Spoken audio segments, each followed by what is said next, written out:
Здравейте и добре дошли в Белодоре! Днес ще си говорим за гурме аромати, като съм ви подготвила 3 спиращи дъха предложения. Парфюмите, които се окачествяват като гурме, обикновено съдържат в себе си синтетични ядлими нотки, като шоколад, мед, бомбони или ванилия.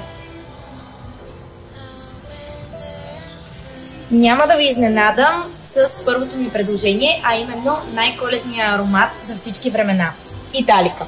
Тя се отваря с кремообразни връхни нотки на бадем и мляко, последвани от бургонска ванилия, шафран и тофи. Истинска наслада за сетивата е и Маделайн от Маск Милано. Цветен и сладък, като очарователно момиче, отпиващо от горещия шоколад на Шанс-Елизе. Ако не го познавате, задължително заповядайте да го тествате. Парфюм за съживяване на фантазиите, разказани от историите на 1001 нощ.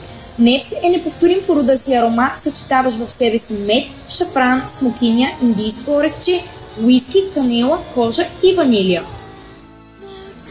Заповядайте в магазин Белодоре, за да ни разкажете кой е вашия любим гурме аромат. Очакваме ви!